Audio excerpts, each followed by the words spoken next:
Yang kedua, pada mata dia. Mata lalat ni, kalau secara umum kita tengok macam ada dua bonjolan besar macam tu kan. Tapi dalam tu, sesetengah lalat. Bukan semua jenis. Sesetengah lalat, dalam satu bonjolan tu ada 6,000, ada setengah kata 5,000 lensa. Lensa hak kecil-kecil. Jumlah dia ada 5,000 dalam hak stokoi, hak besar tu. Dan lensa-lensa ini, bila digunakan, dia dapat melihat sesuatu dengan lebih terang, lebih jelas, lebih nyata. Dan satu-satu lensa tu ada fungsi dia boleh lagi membesarkan objek yang dia tengok. Kita kata macam kita mata kabuk, pakai spek mata, dia jadi lagi jelas, lagi terang. Ataupun time hak nak besar tu, kita guna kanta pembesar. Hak sepatut depan sungguh besar ni, bila guna kanta tu lagi besar. Itu antara fungsi-fungsi yang ada pada lensa-lensa pada mata lalat. Itu yang kedua.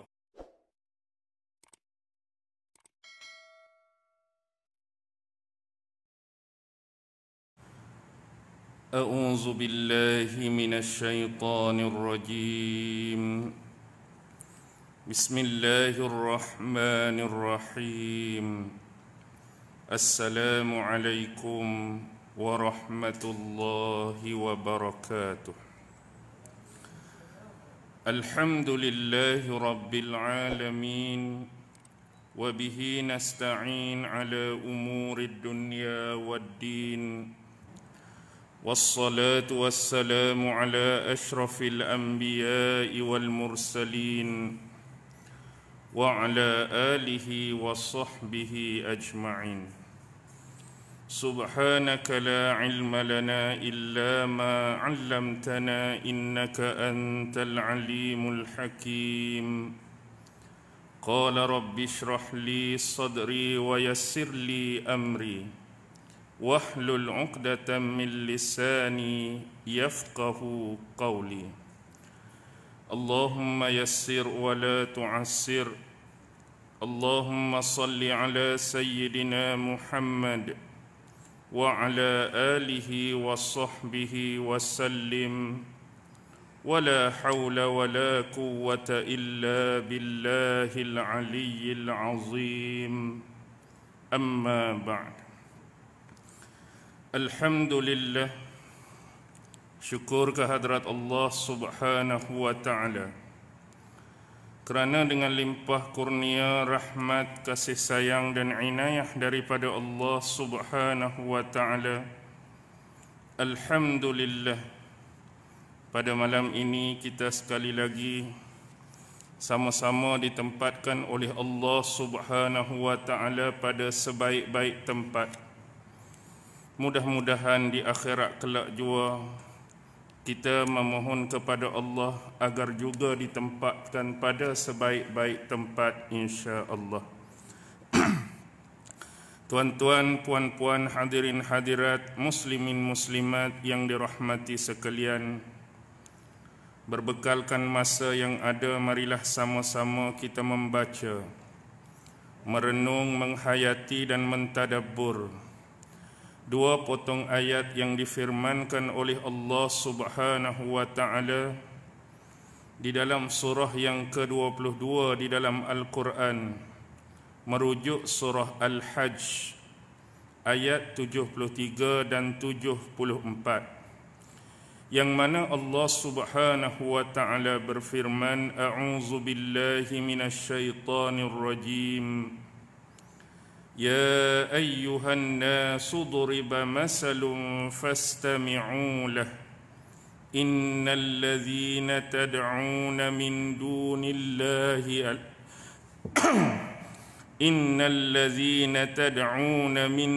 الله لن يخلقوا ذبابا ولو اجتمعوا له وإن يسلبهم الذباب شيئا لا يستنقذوه منه ضعف الطالب والمطلوب ما قدر الله حق قدره إن الله لقوي عزيز.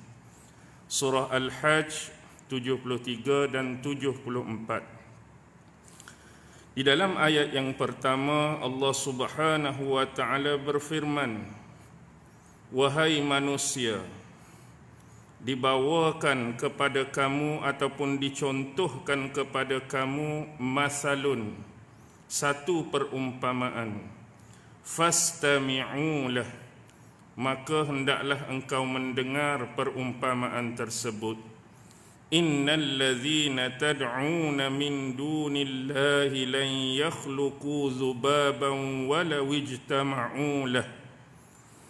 Dan sesungguhnya segala apa yang mereka seru ataupun yang mereka sembah selain daripada Allah Subhanahu wa taala, sama sekali tidak akan mampu untuk menciptakan walaupun cuma seekor lalat.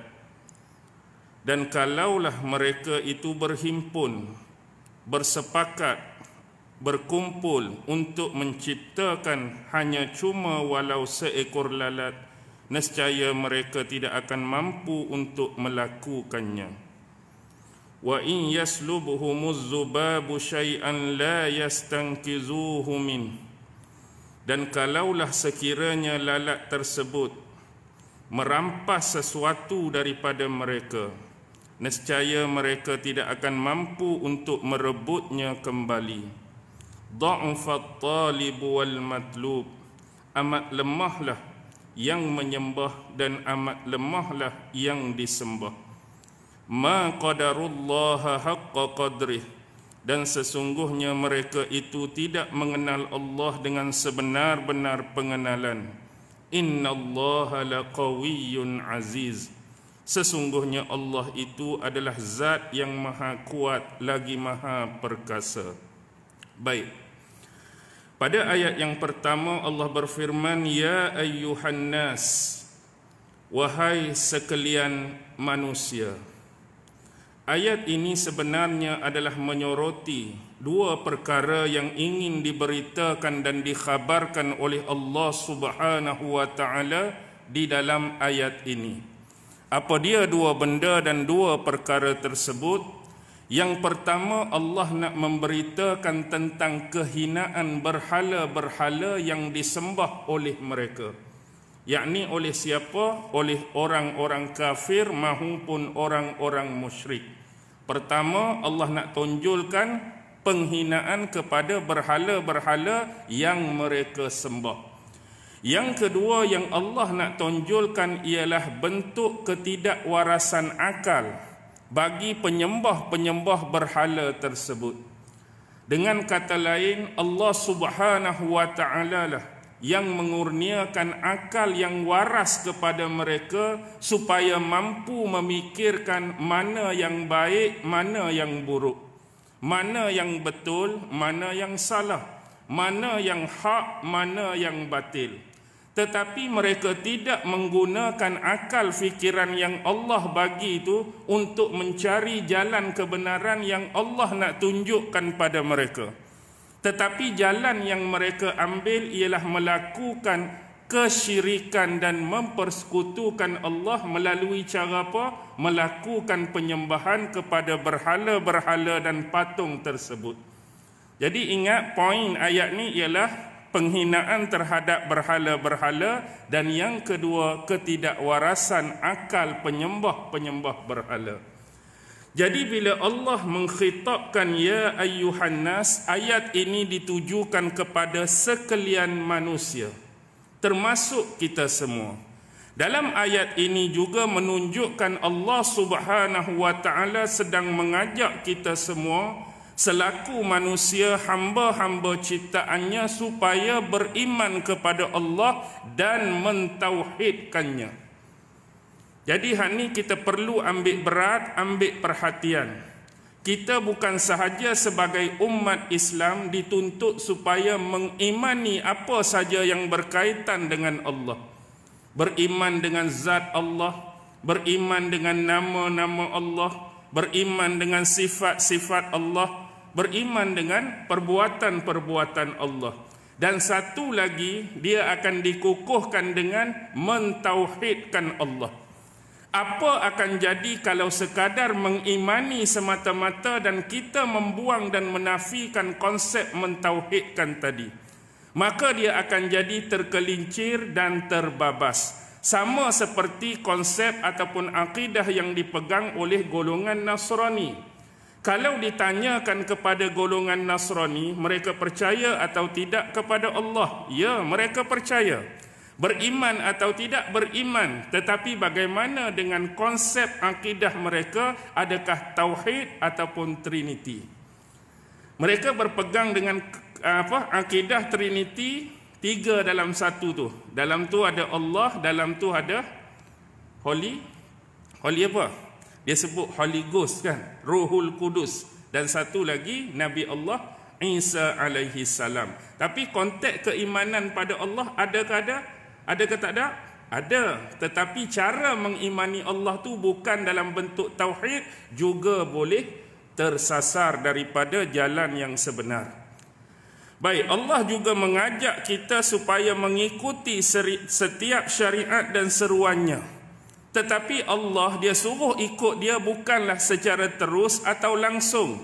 Maksud saya di sini menggunakan wasilah dan perantaraan. Siapa? Jadi kalau kamu nak ikut aku, segala perintah-perintah aku, maka ikutilah utusan-utusan aku. Siapa dia? Yang namanya Nabi-Nabi dan Rasul-Rasul yang aku utuskan di kalangan kamu. Jadi cara nak ikut aku, ikutlah Nabi-Nabi aku. Cara nak ikut aku, ikutlah Rasul-Rasul aku. Itu bentuk ajakan Allah.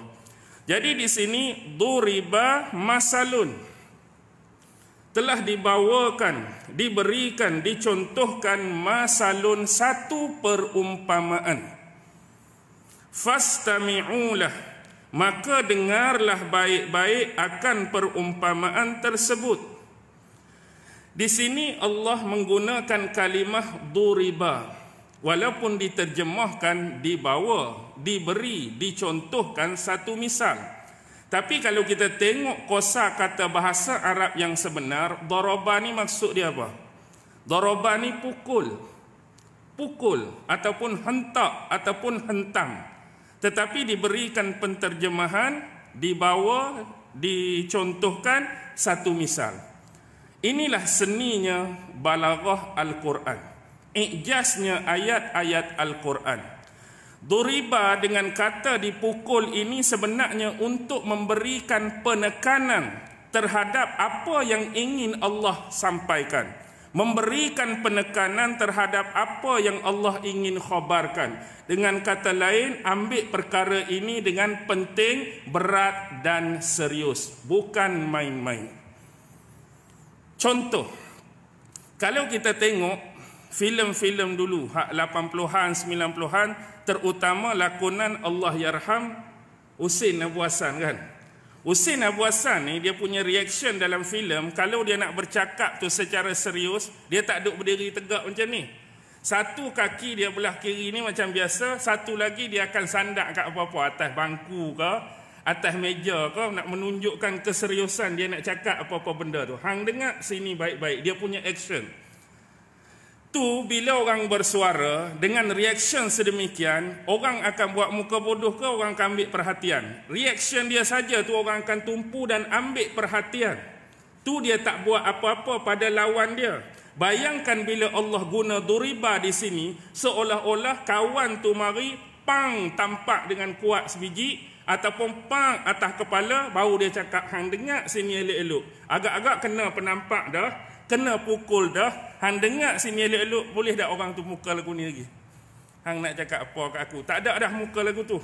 Bila kena penampak, kena hentak atas kepala, hang dengar sini baik-baik, mesti orang tu akan tunduk, ya, aku dengar. Faham tak sini? Seni balaghah Al-Quran yang Allah guna, duriba. Dia nak bagi penekanan, faham betul-betul. Fastami'ulah, maka dengarkanlah perumpamaan itu baik-baik. Walaupun Allah cuma menggunakan kalimah dengar. Kalau dengar ni perantaraan untuk sampai khabar atau berita tu, kita guna panca indera apa? Telinga kan? Kamu dengar baik-baik, telinga. Tetapi jauh lebih daripada itu, kalimah dengar baik-baik ini juga meliputi dengar baik-baik, perhati baik-baik, faham baik-baik. Kalau setakat menggunakan perantaraan telinga sebagai contoh, dalam ilmu psikologi, bila kita berdepan dengan orang, dengan tegas, dengan serius mengatakan kepada kita, hang dengar baik-baik, keadaan dia secara adat dan biasa dia tak akan jadi macam ni. Seorang tu duduk macam ni, hang dengar baik-baik. Seorang lagi duduk kau ni, hang nak dengar tu. Sebab apa? Hang cuma nak suruh aku dengar. Aku duduk kat ni pun boleh dengar. Aku duduk kat ni pun boleh dengar. Aku duduk kat belakang tu boleh dengar. Sebab hang kata apa? Dengar baik-baik. Tetapi bukan itu situasinya. Kalau kita sebut pun dengar baik-baik, mesti ada hubungan face to face. Perhati baik-baik, hang seolah-olah hang tengok mata aku ni, hang dengar baik-baik. Lepas tu apa yang aku cakap ni biar masuk dalam kepala hang tu. Jadi kena faham betul-betul. Tu juga seni balaghah orang tua-tua kita dulu. Bila dia cakap, dengar baik-baik, bagi masuk benda yang aku nak cakap ni dalam kepala hang. Sebenarnya dia menunjukkan satu benda tetapi nak memaksudkan benda yang lain. Yang dia maksudkan tu, walaupun guna kalimah kepala, dia nak suruh masuk dalam kepala ke dalam otak. Dia nak suruh masuk dalam benda hak duduk dalam kepala tu. Biar masuk dalam otak kamu, akal kamu. Tapi dia guna biar masuk dalam kepala. Itu juga seni balaghah. Baik, itu menunjukkan kepada kita, ambil serius apa yang Allah nak bagi tahu. Jadi misal yang dia nak gunakan ini ialah tentang apa? Tentang berhala-berhala yang menjadi sembahan golongan-golongan musyrik yang tidak memahami keadaan yang sebenar. Innal ladzina tad'una min dunillahi lan yakhluqu dzubaba. Sesungguhnya segala apa yang mereka sembah, apa saja yang mereka sembah selain daripada Allah, sama sekali tidak akan mampu untuk menciptakan walau cuma seekor lalat. Inilah perumpamaan Allah nak bagi kepada penyembah-penyembah berhala ataupun patung-patung tertentu secara khusus. Hak benda yang mereka sembah yang nama berhala, hak benda mereka sembah yang nama patung-patung tu, kalau suruh mereka ni buat walaupun cuma seekor binatang yang kecil, binatang yang hina, binatang yang kotor pun, nescaya mereka tak akan mampu nak buat. Walaupun cuma seekor lalat. Sebab itulah ada sebahagian ulama di dalam tafsir mereka, bila menafsirkan segala sesuatu selain daripada Allah, hak disembah segala sesuatu selain daripada Allah ni, sifat sebagai manusia biasa, dia akan mudah faham kalau menunjukkan objek tersebut adalah berhala atau patung. Dia jadi mudah faham. Apa yang mereka sembah selain pada Allah, berhala, dia mudah faham. Apa yang disembah selain daripada Allah, patung, dia mudah faham. Tetapi walhal secara hakikatnya, apa saja yang disembah selain daripada Allah, tak terkecuali dua tadi, objek lain juga boleh menjadi keberhalaan dan kemusyrikan di sisi Allah.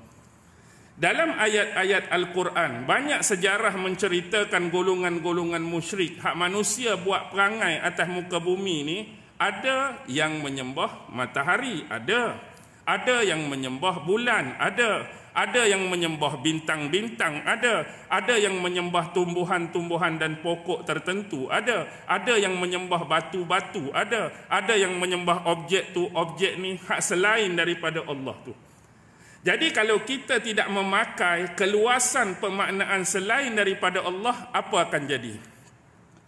Dia akan jadi advantage, peluang kepada orang hak betul-betul sembah berhala, atau bukan, dia akan jadi peluang kepada orang hak dalam diri dia ada mengamalkan unsur-unsur kesyirikan kepada Allah, tetapi mereka ni tak sembah berhala, mereka ni tak sembah patung. Kalau kita kerak dua tu saja, tak buka secara luas. Jadi kalau orang kata kamu ni mensyirikkan Allah sebab sembah berhala, aku tak sembah berhala. Aku tak sembah patung. Walaupun benar dia tak sembah berhala, dia tak sembah patung, dia akan guna dua isu ni, aku bukan pengamal kesyirikan. Tapi kalau kita buka keluasan tadi, dalam masa yang sama dia sebenarnya melakukan perkara-perkara yang mengandungi unsur-unsur syirik, hak selain daripada sembah berhala dan sembah patung. Contohlah kalau kata dia tu penyembah matahari. Kalau kita ambil dua tadi, aku matahari bukan patung, bukan bulan, dia akan guna peluang tu. Tapi kalau ke semua selain daripada Allah, dia pun terbabit, dia pun terlibat. Sebab kalau bab syirik ni, kalau kita buka kitab-kitab akidah, perbahasan dia cukup besar, perbahasan dia cukup luas. Secara umumnya ulama membahagikan ada syirik yang besar, ada syirik yang kecil, ada syirik jali, ada syirik khafi, ada syirik yang jelas dan nyata, ada syirik tersembunyi. Dia punya pembahasan, pembahagian, perincian tu begitu luas. Kita boleh tengok satu persatu kemungkinan bentuk-bentuk kesyirikan tu yang boleh berlaku dalam diri kita dan juga masyarakat kalau tidak memerhatikan secara sebenar-benarnya. Jadi persoalan di sini yang dikemukakan, kalaulah dimintakan kepada berhala depa, kita ambillah contoh satu berhala. Boleh tak kamu minta berhala kamu ni buat seekor lalat? Agak-agak boleh tak? Tak boleh. Tak boleh pun dia nak buat seekor lalat. Allah tambah wala wijtama'ulah. Kalaulah mereka ni berhimpun, bersatu, bersepakat, semua berhala-berhala hak ada untuk menciptakan walau cuma juga seekor lalat pun tak mampu. Hang suruh aku seorang, memanglah aku tak mampu. Kalau ramai-ramai panggil geng aku, mampulah. Kalau mampu, panggil semua berhala hak ada. Bukan kata satu berhala, 10 berhala. Satu dunia hak ada berhala ni berhimpun, buat meeting, berijtima'. Kita lagu mana ni? Orang cabak kita ni. Kita ni berhala-berhala hak orang sembah ni. Mereka cabak kita suruh buat lalat. Agak-agak mampu tak mampu mereka nak buat lalat? Tak akan mampu juga tuan-tuan. Walaupun mereka menghimpunkan semua, tu adalah berhala-berhala yang amat lemah. Allah bagi misal, Allah bagi contoh, Allah bagi peruntaraan. Bahkan kalau kita katakan lebih besar lagi, contoh penyembah tu tadi yang disembah berhala. Kalau katakan penyembah tu manusia macam kita, yang Allah bagi ada kekuasaan yang kita panggil kudrat, nak bergerak kepala, bergerak tangan, bergerak kaki, bergerak badan. Dalam tu ada otak-otak yang ada kecerdikan, keluarbiasaan, orang-orang PhD, orang-orang akademik, orang-orang bijak pandai, saintis-saintis, kita semua berhimpun, kita nak cipta satu binatang yang sama seperti ciptaan Allah yang namanya lalat. Agak-agak mampu ke tak mampu? Pun tak akan mampu. Hak tadi tu lemah, tak boleh bergerak, tak boleh buat apa. Kalau kata orang hak sembah berhala tu pun, hak cerdik-cerdik berhimpun suruh buat lalat pun tak akan dapat. Apa yang cuma mampu dibuat hari ni, hak kita boleh tengok apa? Kalau kita tengok dalam bidang militeri, ketenteraan, dah ada negara-negara tertentu dia cipta macam robot-robot kecil. Tapi bentuk robot tu apa? Dia buat macam robot lalat, dia buat robot nyamuk, dia buat robot patung-patung. Tujuan dia apa? Kadang-kadang robot, dalam robot tu dia ada kamera. Bila militeri ni dia guna untuk tujuan pemantauan, dia guna tujuan untuk tengok kawasan-kawasan musuh, satu-satu kawasan yang mereka nak terjah, mereka nak masuk, mereka nak ambush, dia hantar dulu benda ni. Jadi orang nampak apa? Nampak macam kecil je, tak ada apa kan. Jadi orang tak akan perasan. Sedangkan dia sudah buat pemantauan, dia pergi cek kawasan tu, kawasan ni musuh macam mana, keadaan muka bumi macam mana. Setakat tu je lah yang mampu. Nak betul-betul jadi macam lalat memang tak boleh. Sebab apa? Sebab semua makhluk ciptaan Allah tu ada nyawa. Dan orang yang satu-satunya zat yang boleh bagi nyawa pada makhluk dia, Allah, bukan kita. Kita menggerakkannya pun dengan kuasa-kuasa tertentu. Kita kata arus elektrik, ada cas bateri, kong bateri, tak boleh hidup juga benda tu. Dia tak akan mampu menyamai kekuasaan Allah Subhanahu wa taala. Baik. Ada satu jurnal sains, walaupun dikatakan lalat ni binatang yang di sisi manusia tu kecil, di sisi manusia tu hina, di sisi manusia tu kotor. Kotor sebab apa? Sebab lalat ni dia suka duduk kawasan tong-tong sampah hak jenis bau busuk ke, hak harum-harum. Kalau hak harum-harum tu lebah-lebah kan. Kalau dia ni duduk dekat tong-tong sampah.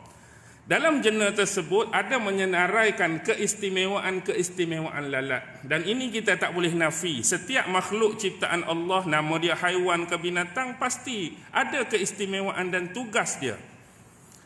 Antara keajaiban lalat ni, nombor satu ialah lalat ni bila dia terbang dengan kelajuan dia, tak kiralah berapa kelajuan dia pun, dia boleh dengan tiba-tiba sahaja mengubah arah ataupun kelajuan dia tu ikut suka dia. Contoh, dengan kelajuan dia tu tiba-tiba dia nak zoom macam tu, dia boleh buat.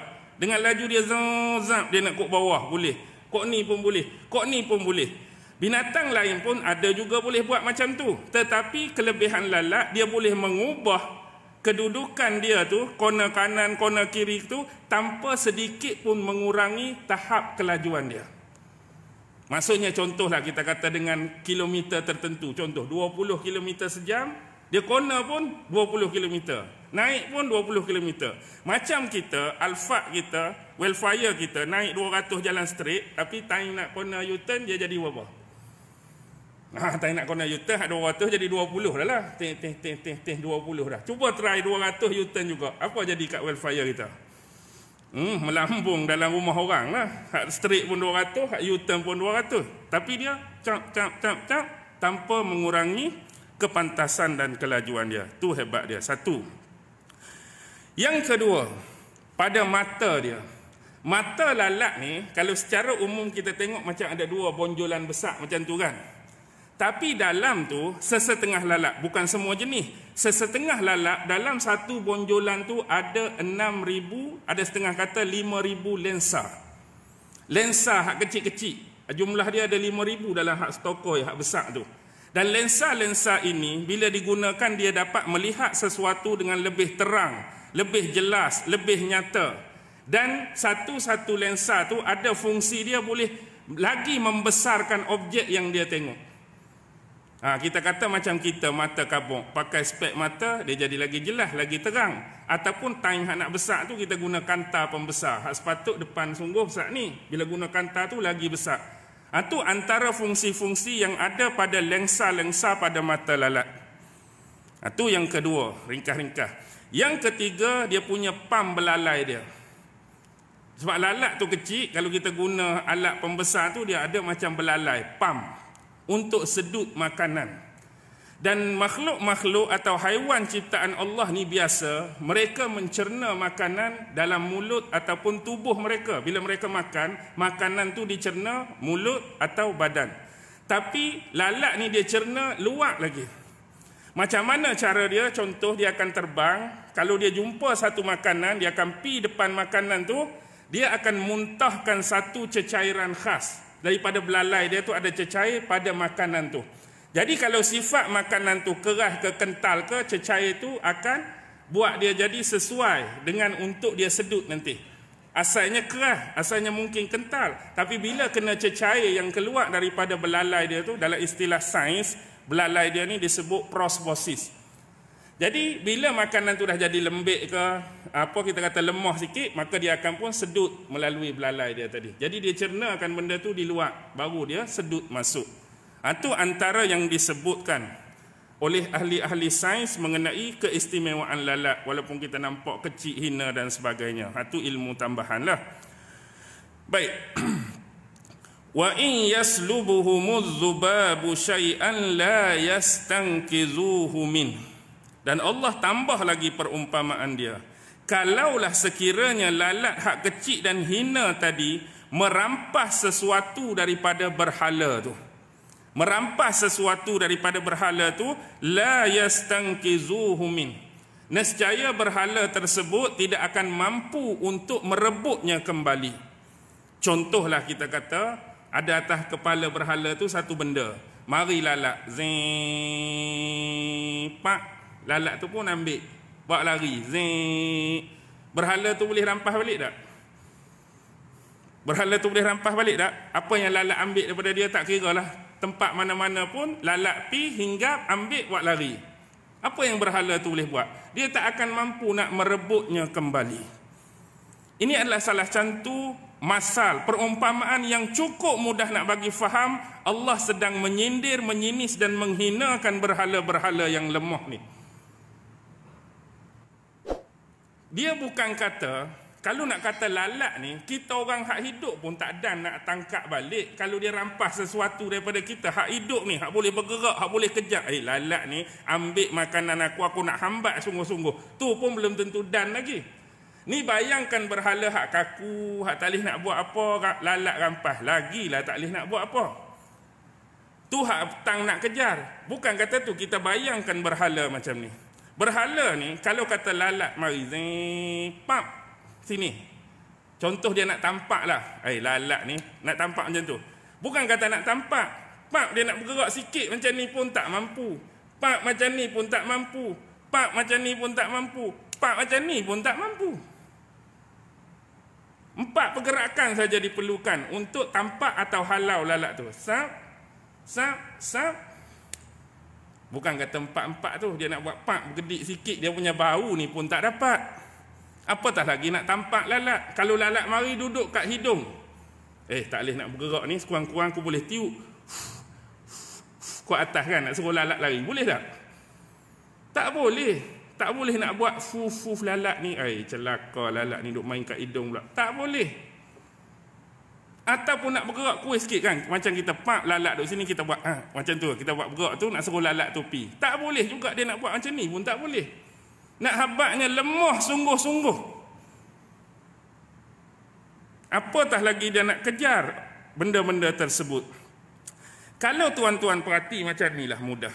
Orang hak sembah berhala, sekurang-kurangnya hak penyembah berhala tu, kalau dia tengah makan, mari lalat, dia boleh buat apa? Katakanlah saya ni penyembah kepada berhala-berhala tu, saya duduk tengah makan, mari lalat. Sekurang-kurang saya ada tenaga, ada kudrat, apa lalat ni? Kita boleh buat macam ni. Tapi kalaulah lalat tu mari, ambil rampas sesuatu daripada berhala hak kita sembah, berhala tu tak boleh nak buat apa. Tak ada otak lagi ke kita, setakat tu Allah nak suruh kita fikir, kita hak sembah dia tu boleh buat lagu ni kurang-kurang. Tapi dia hak kita sembah tu, tak boleh buat apa, bodoh. Kata ni, bodoh sangat ke aku ni pi sembah kawan tu. Bodoh sangat ke aku ni pi puja, pi seru kawan tu. Aku kurang-kurang dapat buat macam ni. Dia langsung tak boleh buat. Yang aku pi bodoh dan bangang sembah benda ni, why? Allah nak suruh fikir, mudah saja. Okey. Imam Ibn Katsir dalam tafsir dia ada membawakan hadis-hadis berkaitan dengan lalat. Lalat ni juga disebutkan oleh Allah dalam Quran. Contoh ayat ni kan, ada berkenaan lalat. Kalau tuan-tuan perhati, ada ulama-ulama menghimpunkan berapa jeniskah binatang yang Allah sebut dalam Quran.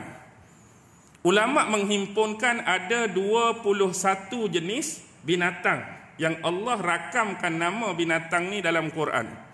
Contohlah kita kata, ada semut, ada lebah, ada labah-labah, ada kuda, ada barol, ada himar, ada babi, ada anjing, ada kaldai, ada gajah, ada singa ke apa ke, termasuklah lalat. Ada 21 jenis yang Allah rakam dalam Quran. Jadi, bila kita sebut tentang ayat-ayat yang berkaitan dengan binatang tadi ni, Imam Ahmad bin Hanbal ni merujuk kepada pengasas dan pendiri mazhab Hambali, salah seorang tokoh besar imam mazhab yang 4 tu.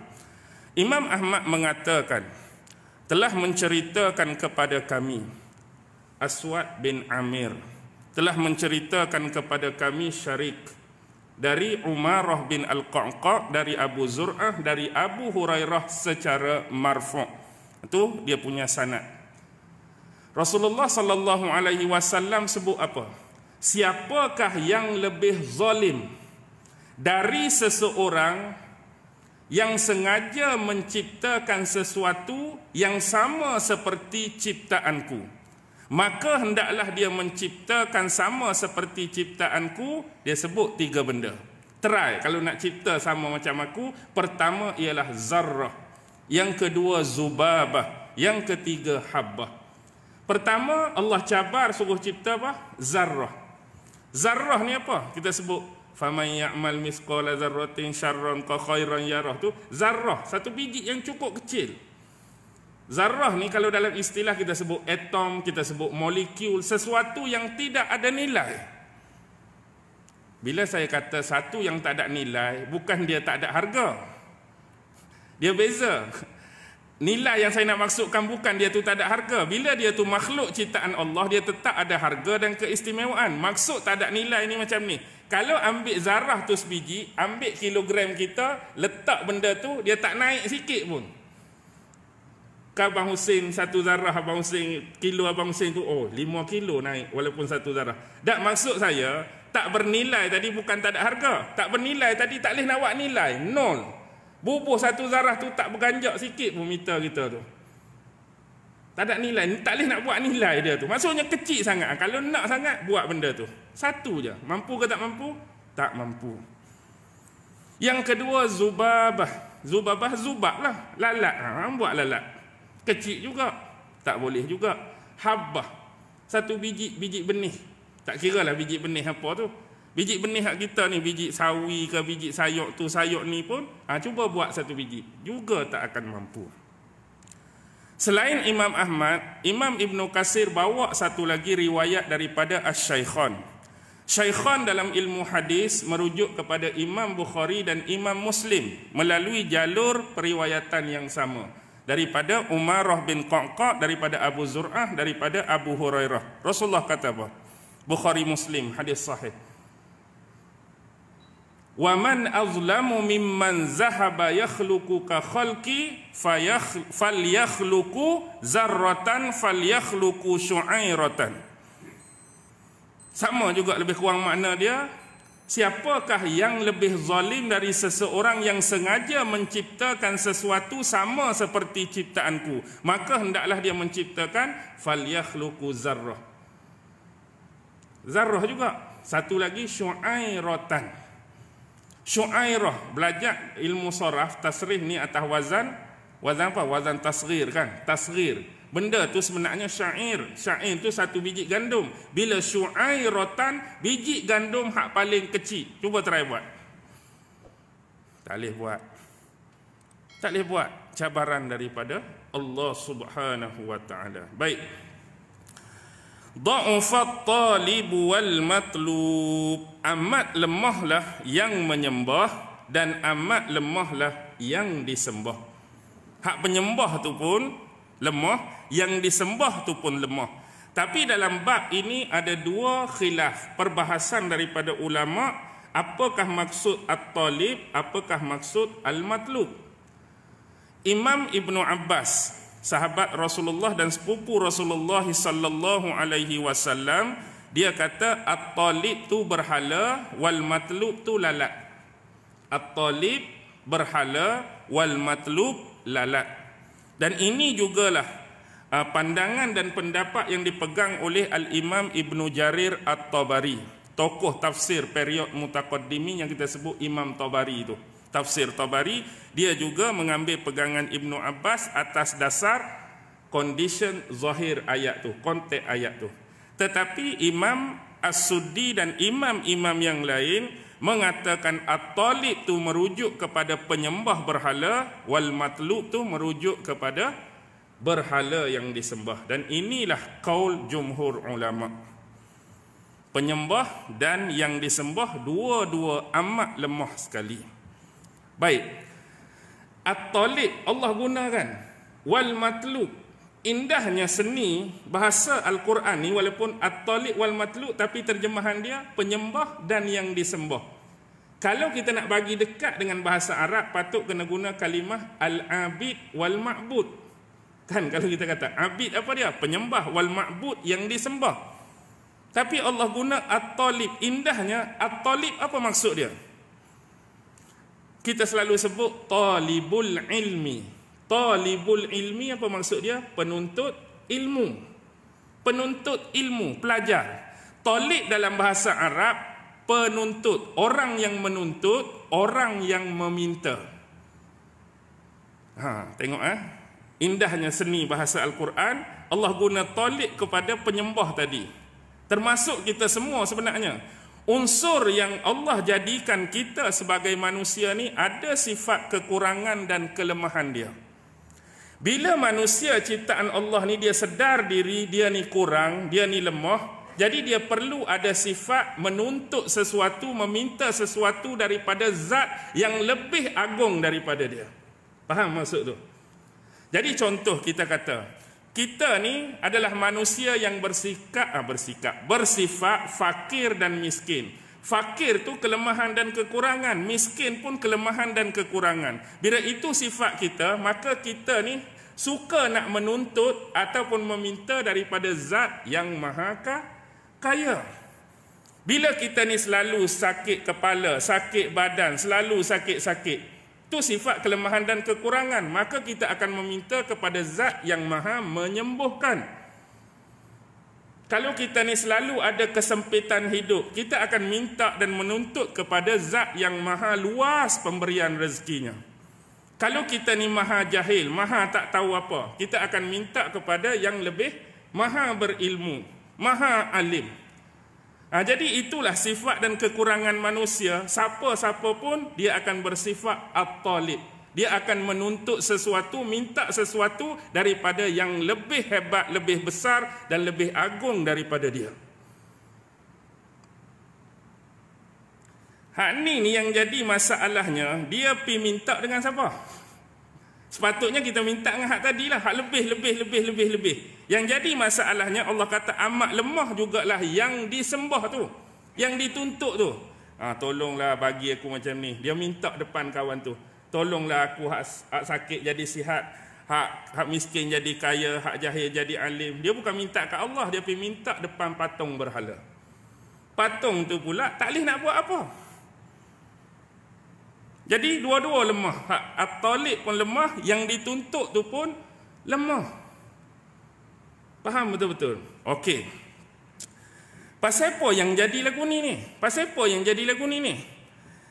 Mereka ada yang akan gunakan hujah macam ni, contoh. Kalau nak kata hak lemah tu berhala, bolehlah, kami tak lemah. Contoh sekurang-kurang dia akan guna benda tadi. Kalau lalat mari kat berhala, lalat tak boleh nak buat apa, lemah sungguh. Tapi kalau kami sekurang-kurang, tangan kami ni boleh bergerak. Halau lalat tu, hambat lalat tu, kejar lalat tu, dan tak dan suku kira. Hang bercakap masa Allah bagi segala-galanya pada hang. Cuba bayangkan kalau Allah tarik nikmat tersebut, ditimpa jatuh sakit yang teruk, kepala tak boleh nak angkat, tangan tak boleh nak angkat, kaki tak boleh nak angkat, mulut tak boleh nak buka, nak makan pun tangan nak angkat tak boleh. Siapa yang tolong suap? Isteri kita yang tolong suap. Waktu tu kalau mari lalat agak-agak, tadi duk menyembang lah masa sihat, masa segak tu. Kalau Allah tarik nikmat tu, mari lalat pun hang tak boleh nak halau. Pasal apa yang jadi bercakap macam ni? Ma qadarullah haqqa qadrih.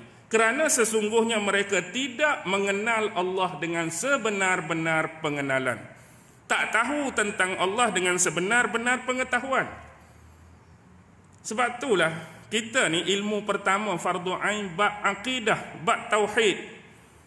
Nak suruh kenal Allah sungguh-sungguh pada nama dia, pada sifat dia, pada perbuatan dia. Takut jadi benda-benda macam ni lah.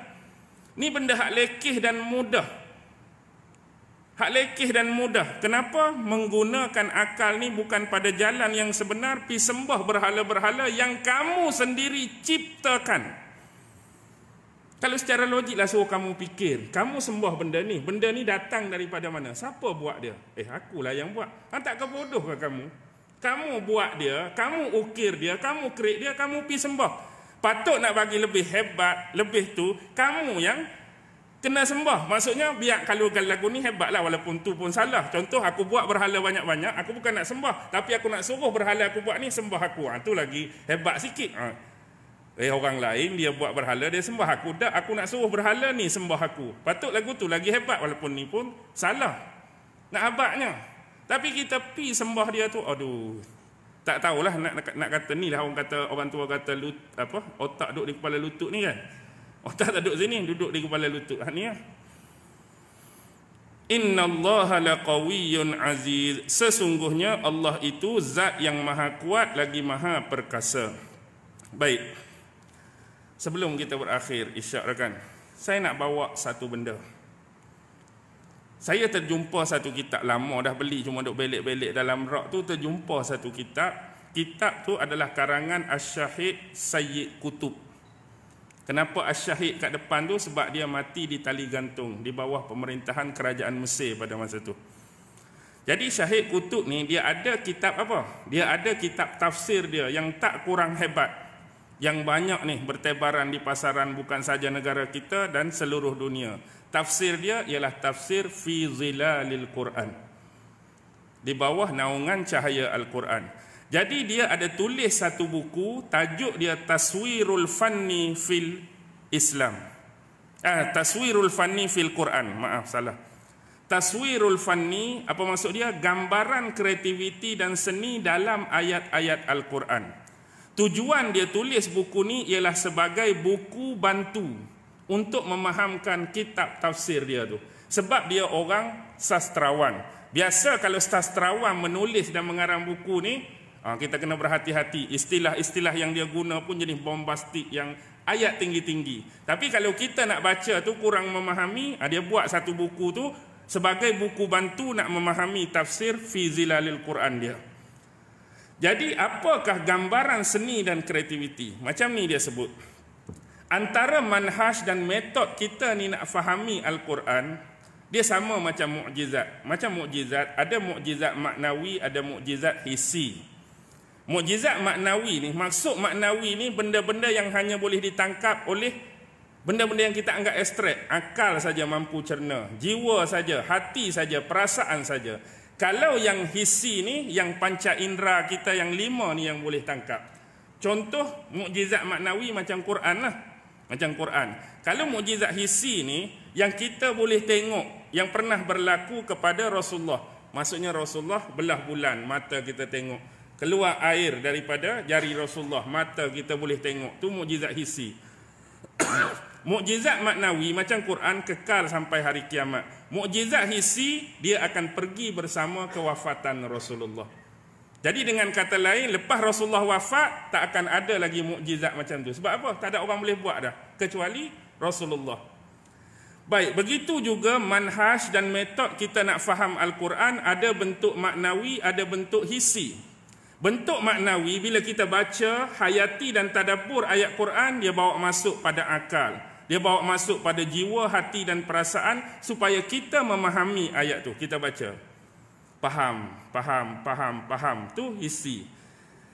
Taswirul Fanni tadi, dia ajak kita mengukuhkan kefahaman dengan cara, tu maknawi, dengan cara hissi. Hissi ni gambaran. Gambaran macam mana?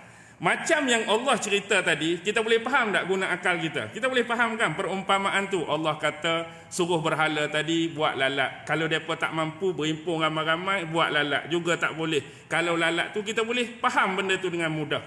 Tapi pengukuhan pada makna hissi tadi, supaya benda tu dibawa dalam akal dan diri kita, lalu kita screen dan imajinasikan benda tu, dia lagi mengukuhkan kefahaman. Macam saya analogikan kita dan TV kita. TV kita ada skrin. Belakang skrin tu ada wire. Wire tu kena cucuk kat mana? Baru keluar gambar dalam skrin. Dia kena cucuk kat dinding. Bila kita cucuk kat dinding, bayangkan yang masuk tu adalah arus-arus elektrik yang saya analogikan ayat-ayat Quran tadi. Kita duk push ayat Quran tu masuk. Bila ayat Quran tu masuk, dia akan keluar pada skrin. Tadi kita faham dengan akal. Jadi ni gambaran skrin. Manhaj ni mengajak kita buat imajinasi. Kita bayangkan sendiri. Kita bayangkan ada satu kelompok manusia dalam skrin kita ni, dalam imajinasi kata. Ada kuil ke, rumah ibadat ke, ada 3 patung berhala. Dan ada 3 orang ke 4 orang duk sembah berhala ni. Tiba-tiba mari lalat. Dia suruh bayangkan benda tu. Kita pun bayang. Tiba-tiba mari lalat. Kemudian, berhala tu tak boleh nak buat apa. Duk kat hidung pun tak boleh nak buat apa. Duk kat mata tak boleh nak buat apa. Apa yang Allah misalkan tadi, kita gambarkan, kita screenkan, kita imajinasikan. Agak-agak, bila kita bayang macam tu, apa yang reaction pada wajah kita? Mungkin kita tergelak seorang tak? Dengan kelucuan dan ketidakwarasan akal mereka. Mungkin kita tersenyum sini, ada bodohnya di mana otak dia. Ini lebih mengukuhkan lagi. Kita dah faham, kita buat pula benda tu, dia lagi mengukuhkan kefahaman kita tentang ayat-ayat Allah. Boleh faham tak maksud saya tu? Benda ni ialah salah satu cara kita nak menguatkan hafalan dan ingatan. Tapi dia ada teknik dia lah. Contohlah macam kita nak bercerita tentang sejarah perang Nabi. Kalau orang boleh buat teknik imajinasi ni, dia dah sediakan satu medan perang depan dia tu. Ni ada gunung ke, ni ada gunung. Ni Rasulullah dengan sahabat dia. Rasulullah duduk tengah, contoh siapa jadi komander sayap kiri, nama apa. Komander sayap kanan, nama apa. Hak duduk pemanah atas bukit, nama apa. Hak musuh ketua dia apa. Ketua belah kiri apa, ketua belah. Jadi kita boleh nampak dah benda tu. Kita dah letak dah, kita dah setting. Jadi kita bila cerita, kita ambil je gambaran tadi. Salah satu teknik. Tak semua orang mampu dan boleh buat teknik ni. Dia perlukan latihan. Jadi saya tak katakan yang ni muktamad dan absolut terbaik. Setiap orang ada keistimewaan, gunalah keistimewaan tersebut untuk mereka hafal atau ingat sesuatu. Saya cuma sebut salah satu je tadi. Boleh faham ni? Boleh faham. Bila boleh faham, boleh berhentilah. Itulah standard kita tak? Cukuplah. Kita nak solat isyak, saya pun lencur ni daripada basah jeruk ni. Oh, Kelantan cakap basah jeruk ni, duduk bawah aircon kira kering balik. Oh, hebatlah tu. Boleh berhenti apa Jaafar? Okey, insya-Allah sama-sama kita ambil perhatian, ambil ilmu dan pengetahuan berkaitan dengan dua ayat daripada surah Al-Hajj 73 dan 74 tadi. Mudah-mudahan Allah senantiasa memberikan petunjuk yang benar dan jalan kefahaman yang terbaik berkaitan dengan nas-nas Al-Quran dan sunnah-sunnah Rasulullah sallallahu alaihi wasallam. A'udzu billahi minasyaitonir rajim. Bismillahirrahmanirrahim. Allahumma innaka ta'lam anna hazihil quluba qad ijtama'at ala mahabbatik waltaqat ala ta'atik wa tawahhadat ala da'watik wa ta'ahadat ala nusrati syari'atik fawassikillahumma rabitataha wa adim waddaha wahdiha subulaha wamla'ha binurika allazi la yakhbu washrah suduraha bifaidil imani bik وجميل التوكل عليك وأحيها بمعرفتك وأمتها على الشهادة في سبيلك إنك نعم المولى ونعم النصير وصلى الله على سيدنا محمد وعلى آله وصحبه وسلم والحمد لله رب العالمين. الله أكبر.